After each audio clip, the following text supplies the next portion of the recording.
And there, God has sent you an angel to the side and say, baby, move. Hurt, that's going to kill you. Get out of the way. No, I got faith that I'm strong enough to stop it. Why? Why would you need to stop it? The bus is going the way it's supposed to be going. Why do you insert yourself in something that you ain't got no business in and then let it kill you? Okay. You know your flesh is weak. Why go over there to watch a late night movie with him or her? And I'm going to stop this bus because I got faith. Why? Why you in front of the bus? Why are you in the street? The bus is where it's supposed to be. You not. The bus is where it's supposed to be. But you are putting yourself in the position of God now to stop something from doing what it's supposed to do. Wait. Late night, Netflix, movie, and chill. What's the escape? You don't go.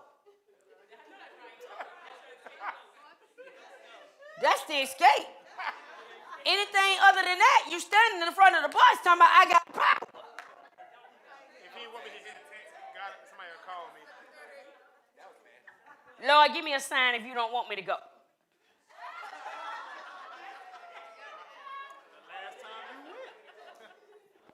The last time you went, you saw what happened? That's why you shouldn't go.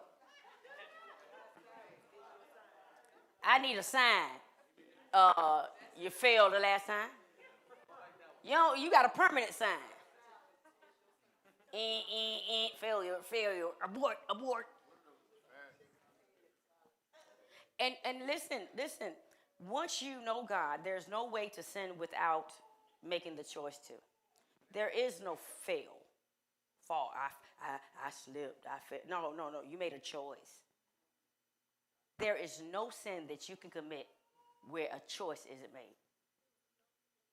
When you riding from the house to go Netflix and chill,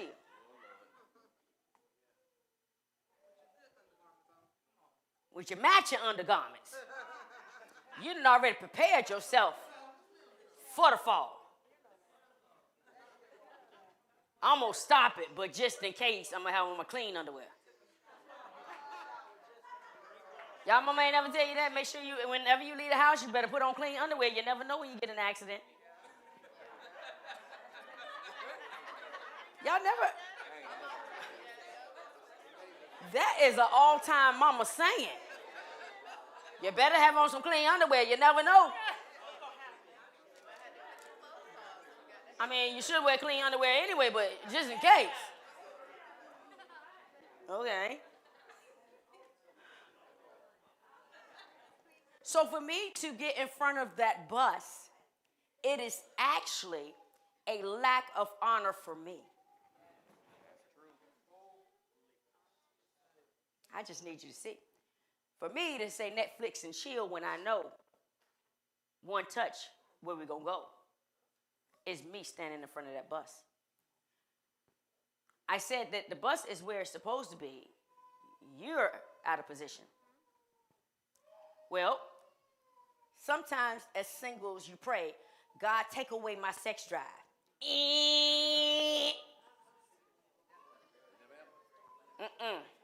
That's not the prayer. But to make it line up with where it's supposed to be is the prayer. Listen. You don't want to get married if he done took that. You'll have a problem. God is not a renegade. You finish. He's not a renegade. If you pray and ask him to take that from you, and he take it, Then you gonna get married and say, can I get it back? No, you told. You don't want it. You said you didn't want it. You said kill it. Now you want me because God killed my sex drive. Okay, kill it. I mean, it come back no more. There ain't no coming back, man. It's where it needs to be. It's where it needs to be. You just need to make sure you where you should be. God made us to desire to be touched, to be held, to be loved, to be sexual. He designed us that way. You're praying against his design. You all right over there, Pastor? He's just over there like, hey, man. Yes, it did. Yeah. But you can't blame the bus. You can't blame the bus because the bus is where it's supposed to be.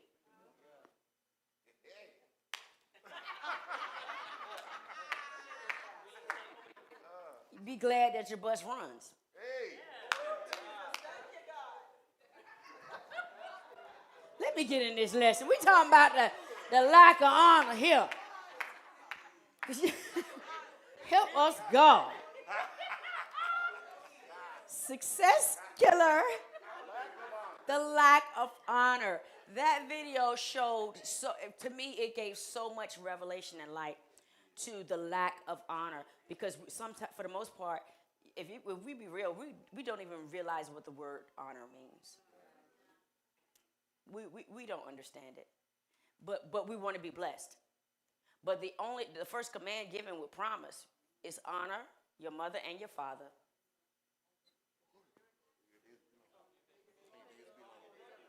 And your days, he's going to give you extended life. He's going to give you long life because you honored your parents. First commandment with promise. So then if I want what God has promised me, then I need to understand how to get it.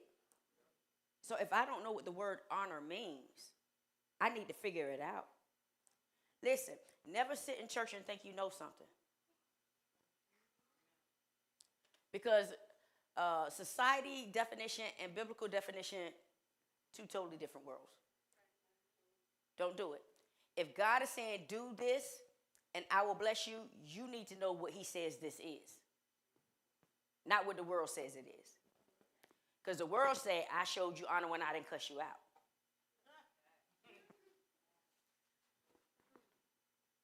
Right?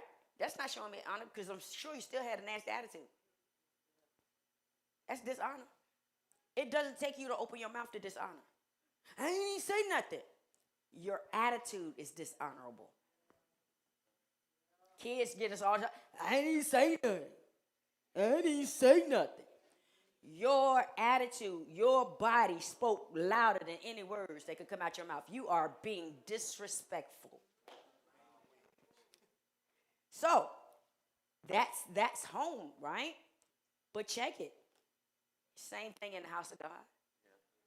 When you come here to worship him.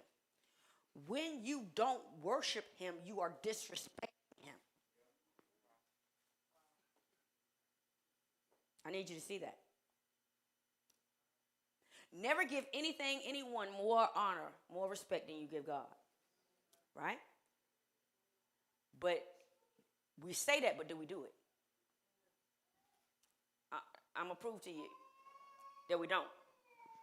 If you go to court, right? And y'all sitting there chilling, court ain't in session yet. Judge ain't came in yet. Y'all chilling, y'all talking, doing you. When that chamber, the judge's chamber door open, you do what? You shut up and stand up.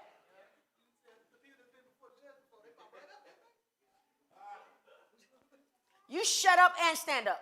That's right. Listen, you don't even know the judge's name. His name ain't important. You honor his position. And you will never say, I don't feel like standing up for him. Because literally, what happens if he comes in and you don't stand up? You are held in contempt of court and they send you to jail. And pay fines. All because you were dishonorable to somebody you didn't even know. But it's what he represents that you show honor to. Do we stand up? Do we shut up and stand up every time the presence of God falls in his house?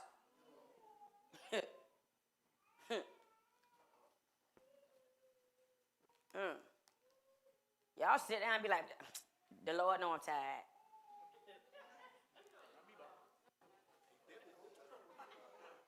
Well, the judge know you're tired. Judge probably tired too, but you're going to stand up. Do you see how we'll give a man more honor than we give our God?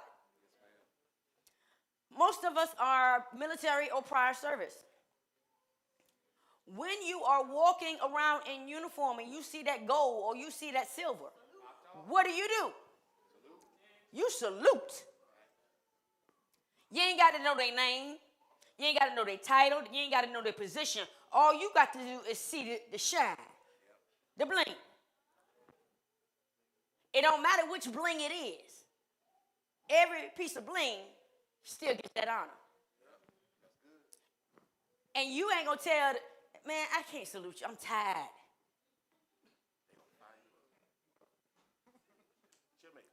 And we don't even worry about, listen. The funny thing about that is, when it comes to the judge, you're going to go to jail. Right then. There's no excuse for not showing respect. You're going to go to jail right then. But when it comes to the military, do you realize that we have so much honor that we don't even question it? You're trained to show respect. You don't sit there and say, let me salute him before I get in trouble. What can they do right there? What can they do right there? They can run off at the mouth, but what can they do?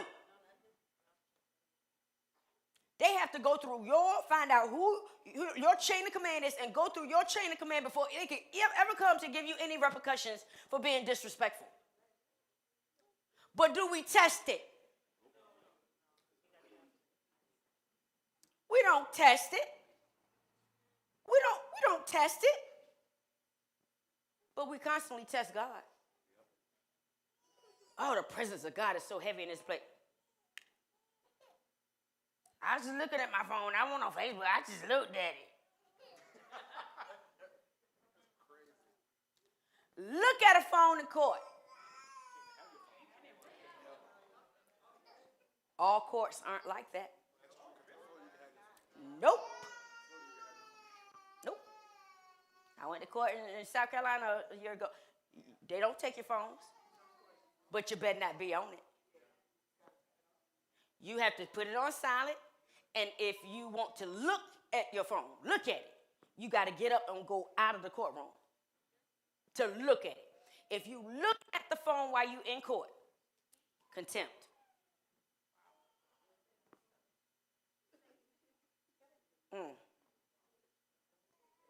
So if it's ringing, you can't even look to see who's calling you.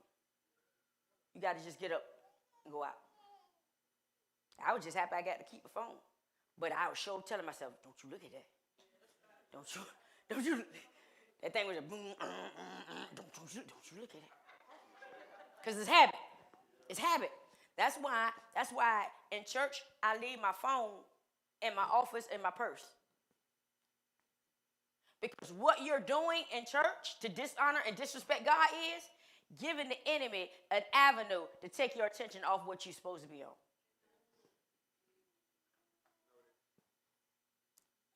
Listen, you could be in church and the Spirit of God is moving and you just in worship and then your phone vibrate. You're like, hold on, Jesus.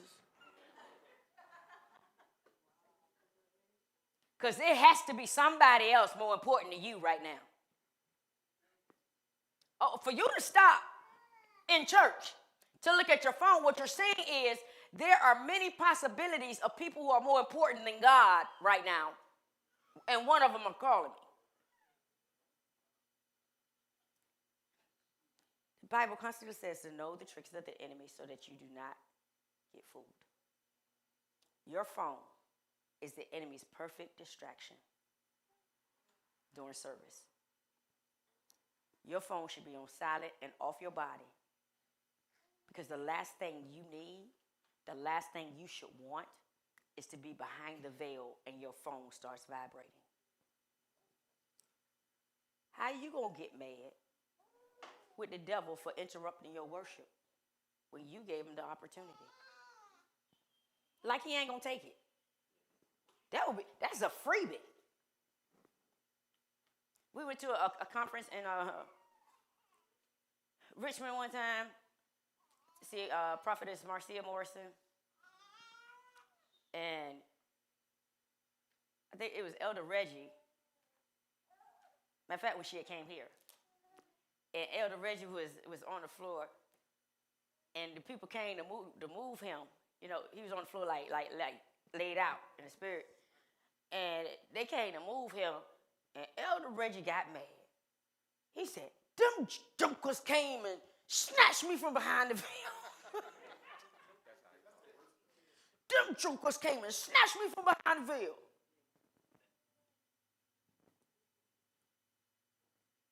Why would you let the devil do it? Listen, you can't tell me that when your phone is on you and it starts vibrating, your mind don't go to who is it? Which means you just told God, literally, hold on. Hold on. Is that not major disrespect to God? To tell him to hold on so you can check to see if this person is more important than what he is. You know? So even when I have my phone with me, I don't put it on vibrate. I put it on silent. Well, I don't know about it. I don't know how to do not disturb. I just turn it all the way down. Mute. Because I don't need it vibrating. I don't need that phone. Listen, my phone don't rest. My phone does not rest. Pastor had to take my phone because he had left his phone at church one day, so he took my phone to run a couple errands. And my phone don't stop. He was just like, I just put it down because, I tried to call him because he got my phone. He didn't answer. I'm sorry, I just had to put it down. Because my phone don't stop. It don't stop. That's why when y'all try to call me, I don't answer. When I'm outside, I'm not going to stop when I'm doing the answer phone. I never get nothing done. It don't stop. It don't stop. And some of y'all just the same way. Here's the thing is, you ain't got no businesses, you ain't got no cheering, you ain't got none of these type of responsibilities, but your phone don't ever stop. That means the devil got the awesome responsibility of keeping you busy. You gave it to him. He ain't had to take it. Listen, the only time I'm going to bring my phone is if I was waiting for somebody to respond. Like if somebody's supposed to come to church, I'll bring my phone just in case they say they got lost or whatever the case may be, like that. But other than that, it's back there. Because it's going to distract me. All right. I'm going to get into this. So we're talking about success killer number 6, which is the lack of honor. Reputation is what other people know about you, but honor is what you know about yourself. Our launching scripture is Romans 12:10. Love one another with brotherly affection. Outdo one another in showing honor. Outdo one another in showing honor.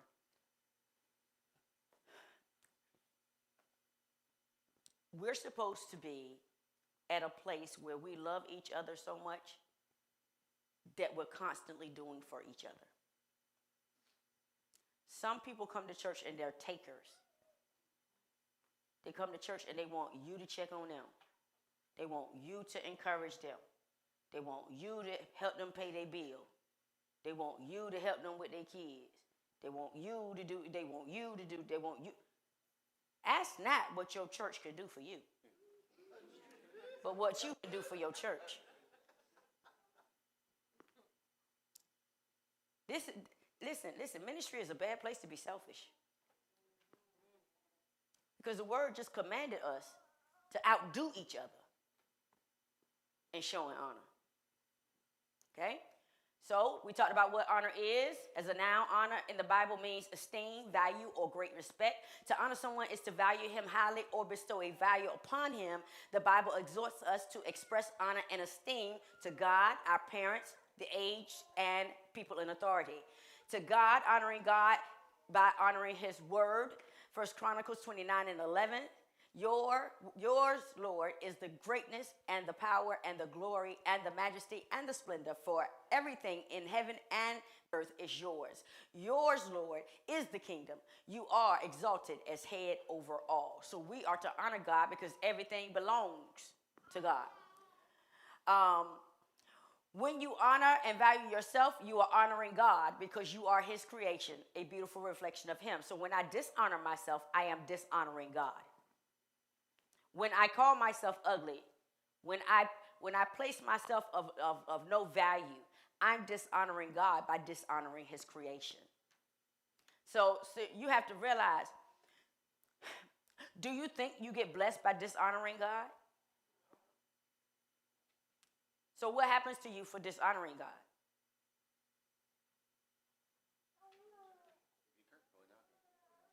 You get disconnected.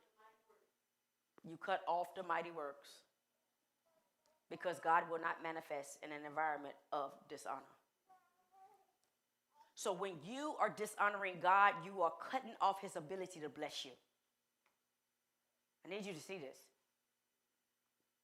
When you dishonor God, you cut off his ability to bless you. So therefore, something that you think is small, as looking in the mirror and complaining about the way you look, you're dishonoring God, i.e., cutting off your blessings. When you continue to allow the enemy to tell you that you're nothing, you're not valuable, you are not wonderfully and beautifully made. When you allow that in your spirit, you are actually dishonoring God. Every time you dishonor God, you separate yourself from a blessing from God. He will not manifest in dishonor. Okay? 1 Timothy 1:17. Now to the King, eternal, immortal, invisible, the only God, to be honor and glory forever and ever. Amen. When are we to honor him? Forever and ever. I went the wrong way down. It was the greatest honor God did to man that he made man in the image of God. But it is the greatest dishonor man has done to God that he has made God in the image of man. We are dumbing God down to what we want him to be, and that's disrespectful. Revelations 5:13. Then I heard every creature in heaven and on earth and under the earth and on the sea and all that is in them, saying, to him who sits on the throne and to the Lamb be praise and honor and glory and power forever and ever. Amen. All throughout the Bible, it is constant reminder of honor and respect for God.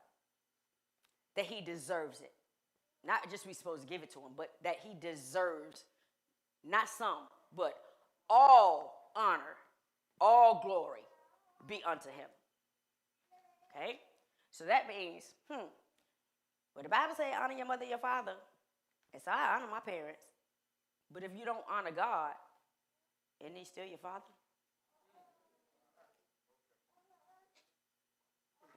Isn't he still your father? So when you say, I'm just not ready to live for him yet, aren't you dishonoring your father? I'm not ready to follow his rules yet. I'm not ready to be what he wants me to be yet. Yet. Y'all know, yet. As if you know for sure you're going to make it back from yet. You don't know if you're going to make it back from yet.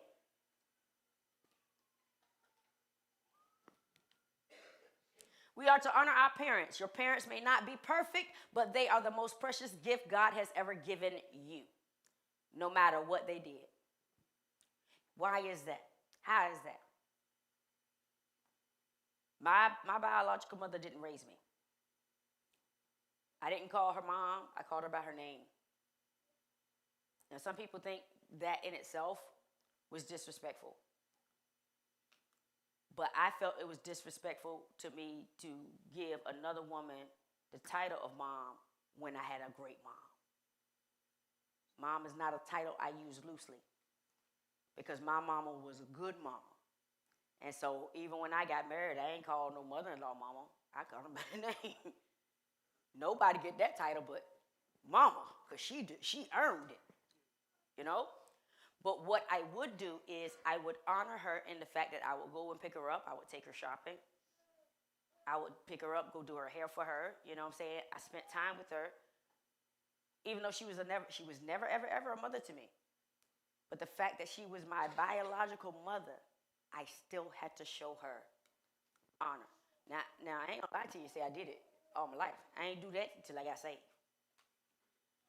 Before that, it was deuces. See you when I see you.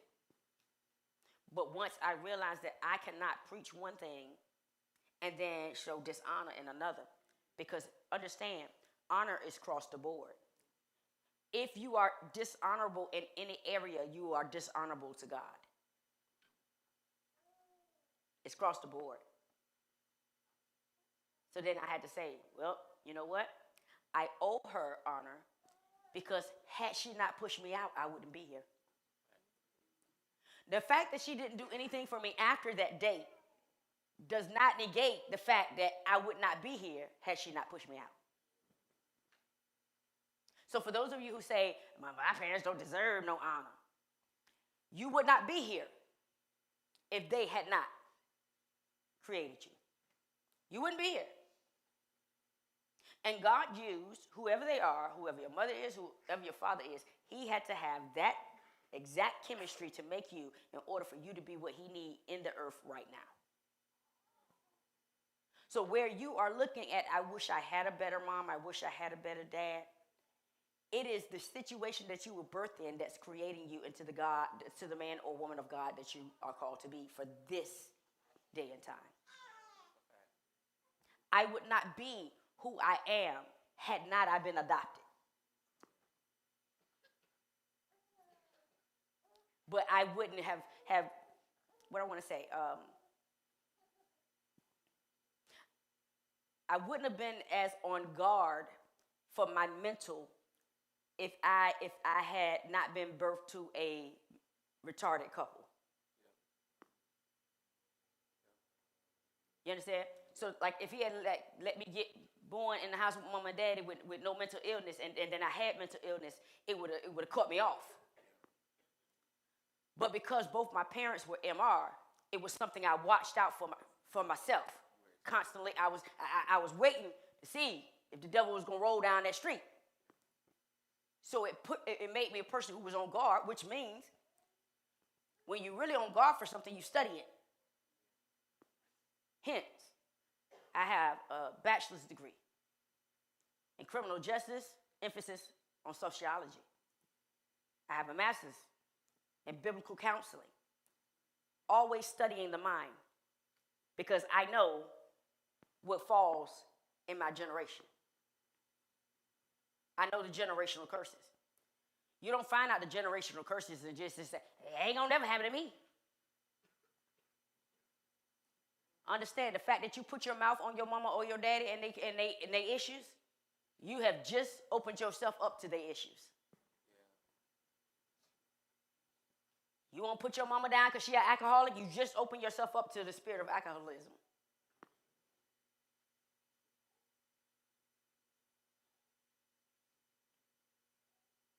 If anything, look at their failures, their issues, as an area to research, to fortify yourself in. Had not they been that way, I wouldn't be who I am today. Find something good. I mean, if you're cute, you need to at least say, thank God for them making me cute. Handsome. Whatever you are. And then if you got good parents,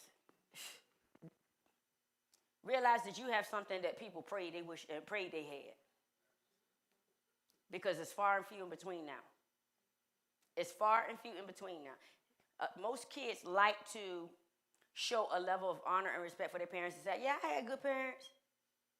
And they really didn't, but they not going to criticize their parents.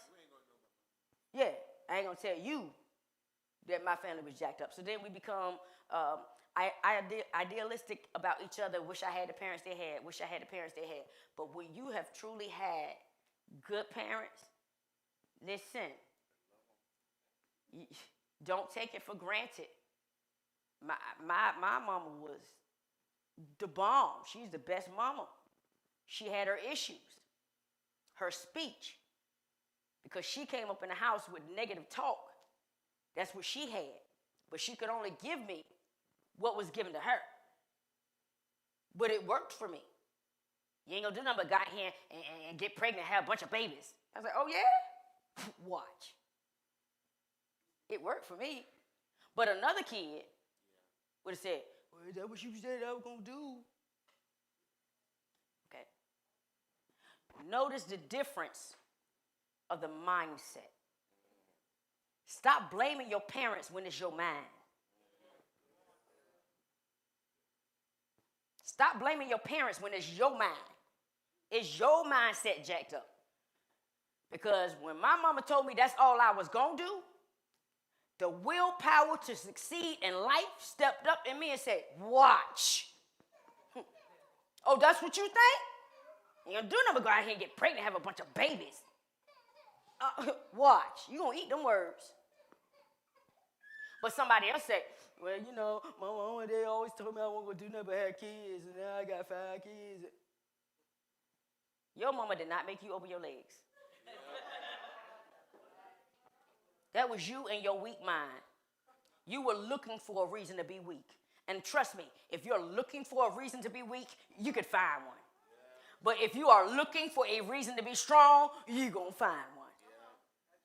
It all depends on you and your mindset. I am so sick of people talking about how my life would be better if my mama, if my daddy, listen, your childhood might have been better if they. But as an adult, your life is better when you make it better.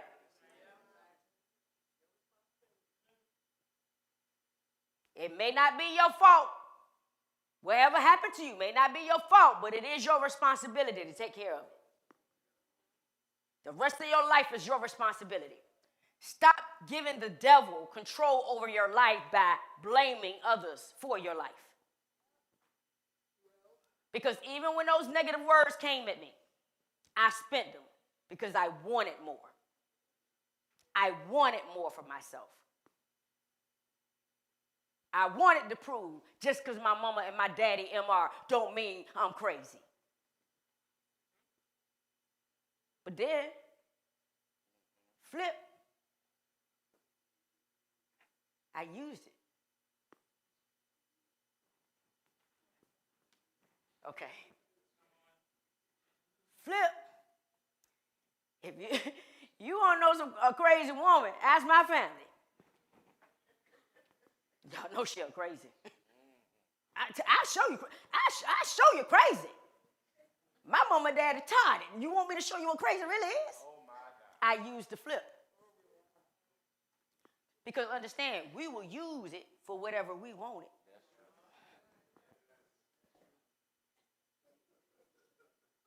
We'll use it for whatever we want to use it for. So when I needed folks to know I ain't got time for you, I tell them, you know my mama and daddy retarded, right? Keep playing. I can kill you and get away with it. This is my genes.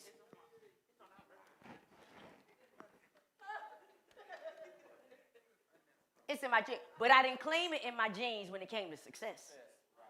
Woo! Evaluate yourself, men and women of God. What are you using to stay where you are? Stay less than. But then flip it when you want to act like you good. My mama don't want that for me. My daddy don't want that for me. But I'm a strong black woman. If my mama never had been there for me, which is it? Pitiful or powerful? You cannot be both. You cannot be both. Pitiful or powerful?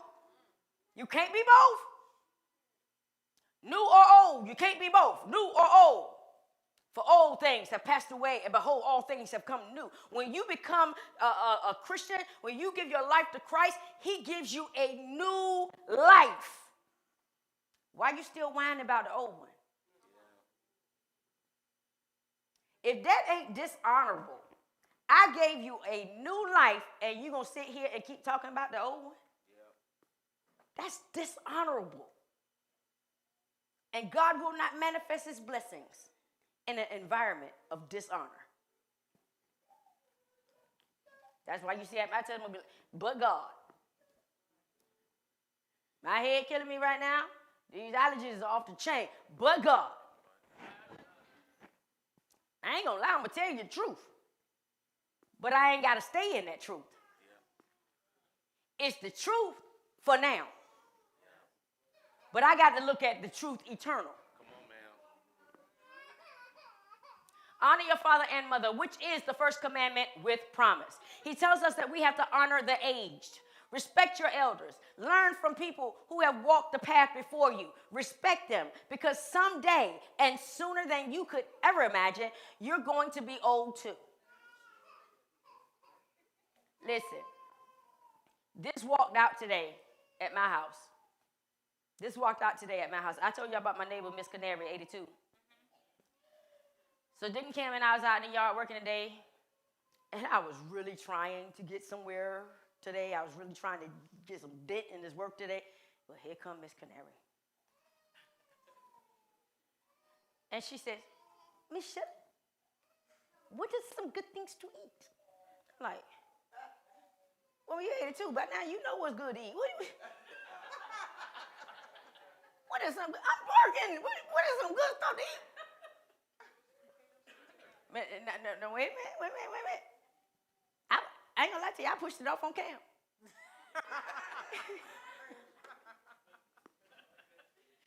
I said, I don't know. Depends on what you have a taste for. What do you have a taste for? I don't know. I just want to eat something good.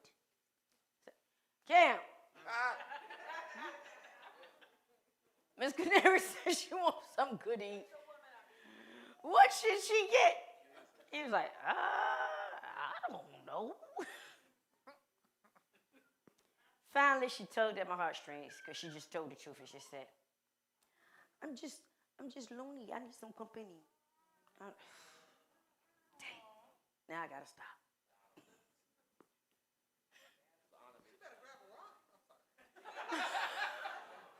She too old to be out in the cold.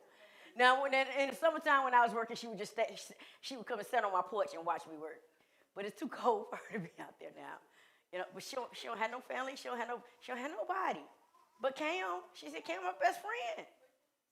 Listen, didn't Cam stop working? Walked her to her house. They got in her car, and he took her to find something good to eat. She bought me and Cam lunch too. She said, I'd buy you something so we can eat together. I just want company.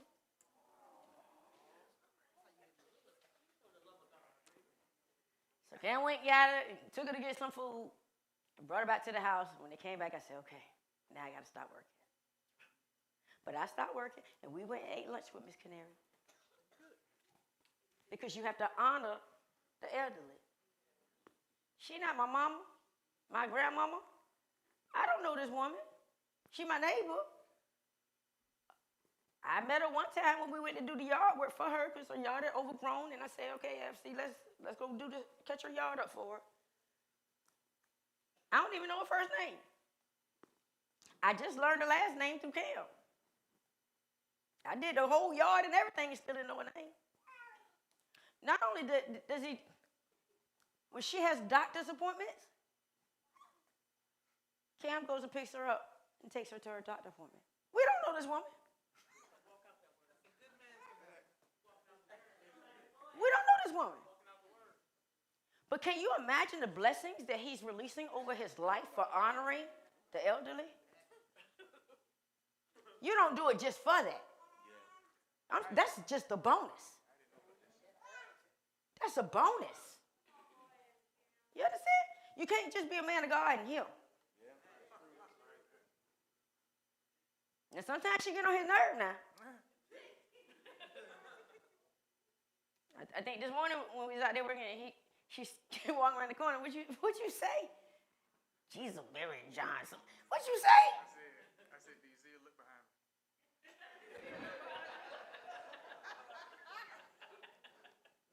So here's the thing. It's not that you always have to like it, Praise the Lord. but you do it with the right attitude always. If you don't do it with the right attitude, then you don't get the blessing. You did it for nothing. He always smiles at her. You ready? You want to take your car? My car. Because sometimes she want to ride in her car. And sometimes she want to ride in whatever. You just got to figure out which one you got that day. But somebody got to show her honor. There's a blessing waiting in showing her honor. And he just scooping it up. Anybody can get it. Today, she asked Latavia if she would come over there. Because finally usually I always got boys around me. Finally, she was there when a girl was there. She was like, yes, a woman. She said, what is your name? And so Tay was like, Latavia, I was saying to myself, why do you just say Tay? Old Filipino lady, why do you just say Tay? And she shocked the mess out of me. She said, Latavia? I was like, what? You got it right the first time. But she had like they my slaves. She said, Latavia? No. Oh, she gonna be first. She said, Michelle, is it okay if Latavia comes to me and help me vacuum? I said, Latavia, would you mind going? She right there. She was showing you. I don't own these people. She was showing me honor. Oh, that's a fine line there. You do realize I live on what was the plantation. My house is on a plantation, the old plantation. Our respect for the elderly is a reflection of our reverence for God. Never forget that. When you reverence God, you will reverence the elderly. When you disrespect the elderly, you disrespect God. Leviticus 19:32, you shall arise before the gray-headed and honor the presence of an old man and fear your God. I am the Lord. This is a command. It's not a suggestion. It is a command from God to stand, to arise, to show honor to the elderly when they come in. And listen, the elderly is anybody older than you. Girl, stop playing. Miracle over here talking about, girl, that means you the elderly.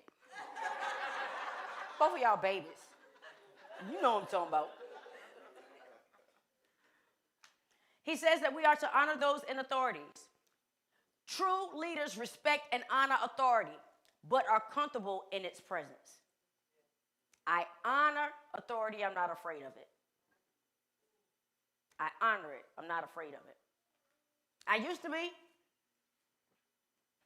Every time Apostle Peoples come around, I be running.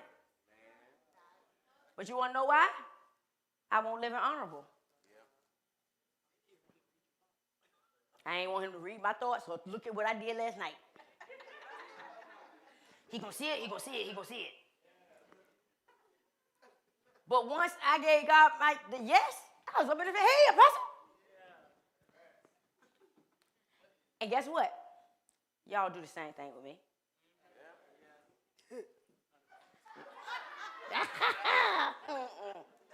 Like I don't see it.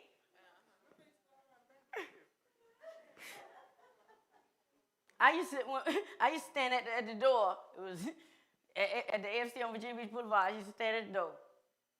So they all had to look me in my face. I'd be just preaching, still go to the door. You had to look me in my face before you walk out that door. With all your guilt and shame, maybe you'll change something. It didn't work, so I stopped doing it. Romans 13:1, let every soul be subject to the governing authorities. For there is no authority except from God, and the authorities that exist are appointed by God. God has purpose for everyone. He has an authority. We just have to wait for the bigger picture. So who should we honor? Definition of honor, the quality of knowing and doing what is morally right and to regard with great respect. Peter tells us, honor all people, love the brotherhood, fear God, honor the king. 1 Peter 2:17. The idea of honoring others, especially those in authority, the king, comes from the fact that they represent God's ultimate authority. So anyone who is in a place of authority, God is saying you are to treat them as they are part of my lineage, my authority, because I have authority over everything, so they are under me. They just a city official. They're a city official under the ultimate official. A classic example is the command to submit to the governing authorities because they have been established by God. You can read Romans 13, verses 1-6. Therefore, he who rebels against the authority is rebelling against what God has instituted. And those who do so will bring judgment on themselves. So when I don't obey those who are in authority, that is whether it is authority in the church, authority at school, authority at work, authority in society. When I don't obey people who have positions of authority on this earth, I am dishonoring God himself. When you disrespect your teacher, you're dishonoring God. When you disrespect your coach, you're dishonoring God. He's placed them in a place of authority in your life. Their authority is under his authority. And the only time you really get a bad leader is when they forget that. My authority is under his. This means it is incumbent upon Christians to honor those who God has placed over us through our obedience and demonstration of respect. To do otherwise is to dishonor God. Who gets double honor? Leaders become great, not because of their power, but because of their ability to empower others. A good leader doesn't just operate in power. A good leader teaches others how to operate in power. The Bible speaks of another noteworthy group of people who are deserving of double honor, the leadership of the church called elders. Let the elders who rule well be considered worthy of what? Worthy of what? Double honor, especially those who labor in preaching and teaching. So when you have your preachers and your teachers here, God said, I don't want you to just honor them. I need you to show them double honor. Shoot, I'd be satisfied with just honor. But he said, double honor. In the first century church, some elders labored in the word and doctrine by devoting their time to preaching and teaching, while others did so privately. However, all elders gave attention to the interests of the church and the welfare of its members. They were entitled to double honor of both respect and deference for their position, as well as material or monetary support. This was especially significant because the New Testament was not yet available. They were supposed to make sure that they take care of the elders. They listened to them, they respected them, they did what they say, and they made sure that they were taken care of. I guess that's where the double comes in. Because to listen and respect them is one honor, but then to make sure that they're taken care of is a double honor. Never thought about it like that. We are to honor everyone. No person was ever honored.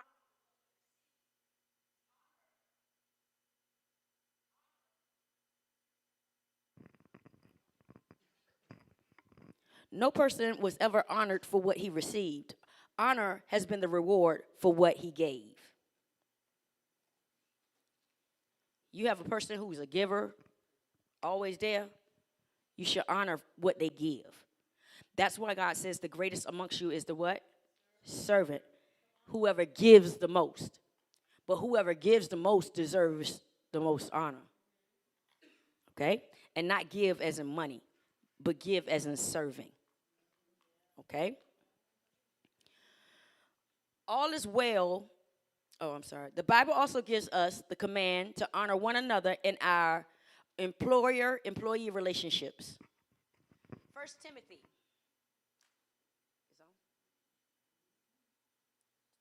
First Timothy 3:17, 6:1, Ephesians 6:5 through 9. As well as in the marriage relationship with the husband and wife being in submission to and honoring one another. You can read about those in Hebrews and Ephesians. Interestingly enough, of all the commands to honor one another, the most often repeated pertains to that of honoring one's father and mother. This command was so important to God that if anyone cursed or struck his parents, he was to be put to death. Honoring your parents is so important to God that you can go read Exodus 21:7, that if you cursed or hit your parents, he said, you're worthy of death. I'm just saying. Yeah, I mean, come on. He told Miriam, now you got leprosy. Since you don't like her dark skin, I'm going to make you a white skin.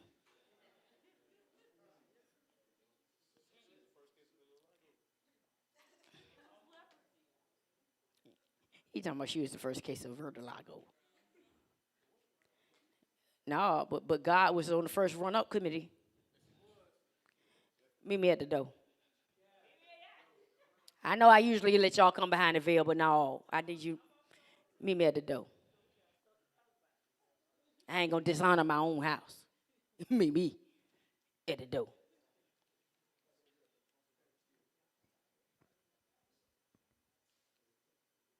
Okay. All right, I'm gonna do 2 more slides and then we'll get out. So I want to go over 5 ways we dishonor God through our words. 5 ways that we dishonor God through our words. Ephesians 4:29. Do not let any unwholesome talk come out of your mouths, but only what is helpful for building others up according to their needs, that it may benefit those who listen. Listen, this is something that I work very hard at every day. Because sometimes the stuff that come out of our mouth is just stupid, just negative. Just don't even need to be said. But he says, don't let any unwholesome talk come out of your mouths, but only words that will build up others. I try very hard. I'm not perfect, but I try very hard. Yes, sir.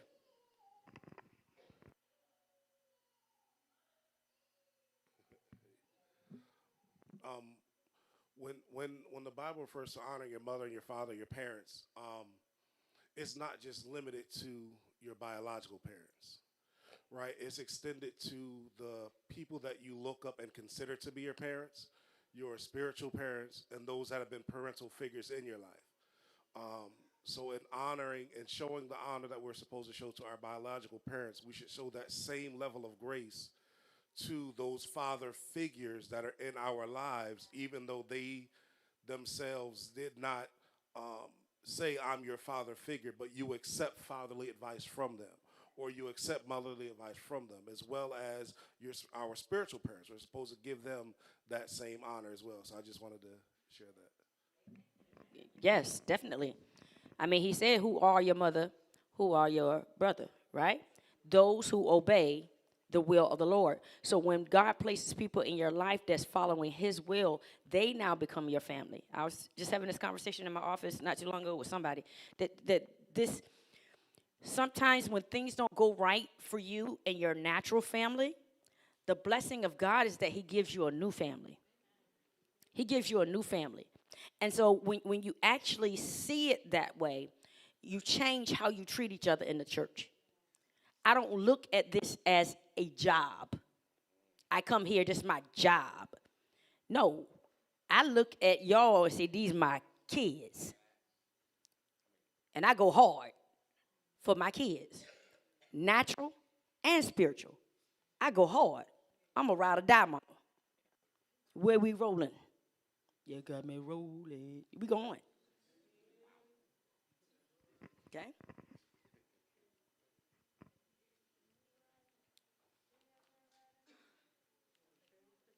What's wrong, y'all? What's wrong? What's wrong? Okay. For example, we dishonor God if we proclaim a Savior who satisfies and then go around discontent.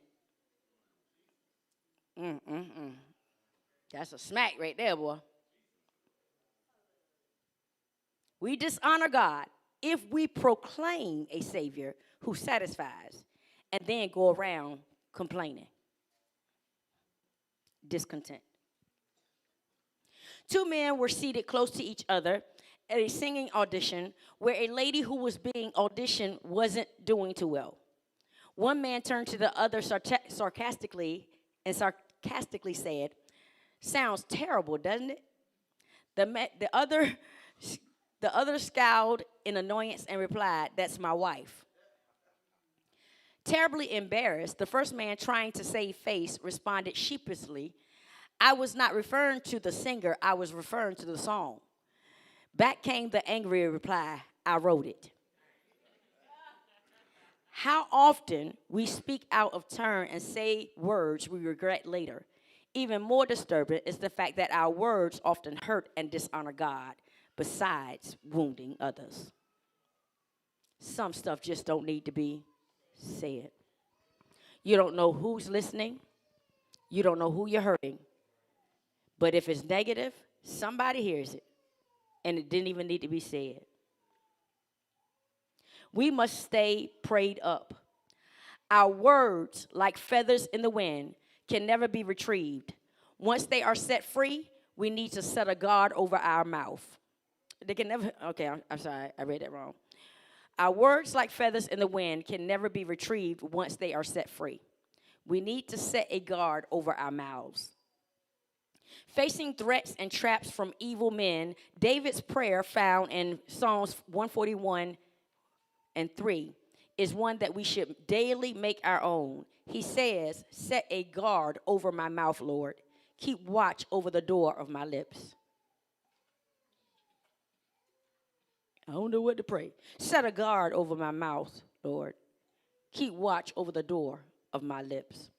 For a man who was constantly on the run and slandered often through the words of his enemies, it is quite remarkable that David could pray in this manner. As the NIV Study Bible in its footnotes on this verse, it mentions a plea that God will keep him from speaking, desiring, or doing what is evil. So in this section of Success Killers, I would like to share 5 important areas in which we should ask God to set a guard over our words. Next week, we will start with number 1, lying. Any questions concerning tonight's lesson?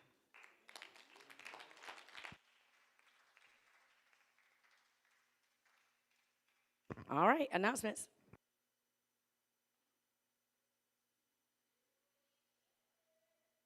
Good evening, family. Somebody say outreach. Outreach has a $5 campaign fundraiser started January 15th through February 15th. If you would like to, any more details, see Sister Mel. Okay? We have men's ministry. Men's ministry will be February 2nd at 7 p.m. Okay, tonight is the last night for the singles retreat deposit, okay? So make sure you pay your 150 deposit if you haven't done so already. Okay. Then we have our retreats coming up. We have our singles retreat, which will be March 6th through March 9th.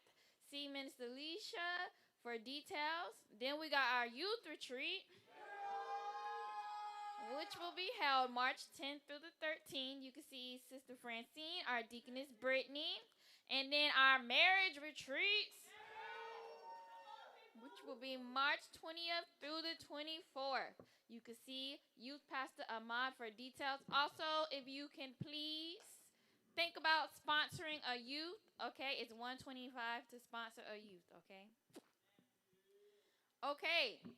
Also, it is time for report cards for the second quarter, okay? If you have any questions about that, see Sister Taquia, and you're going to send it to educationforafc@gmail.com. Okay, and then that includes the announcements.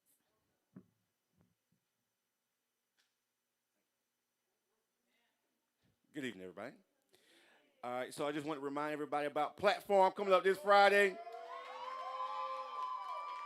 All right, y'all know the kids are coming to slay the house this Friday. We got Daniel, Malachi, Eli, Azriel, Ethan, Giovanni, Miss Kaylani, and Miss Jasmine. Okay? Also, right after a Bible study, our media team is going to be releasing the full entirety of Miss Carrie's episode Testify. So please, y'all, stay around and let's watch this as a family because they've been working extremely hard for this on this project, and you really don't want to miss this, all right? I just want to say thank you to the sponsors so far, the ones that have been helping out. We really appreciate it. Right now, we already have about 12 sponsors within 4 days, which is amazing. So each kid gets to go to the retreat 4 days, 3 nights, 3 meals a day. And so if you would like to sponsor or know someone would like to sponsor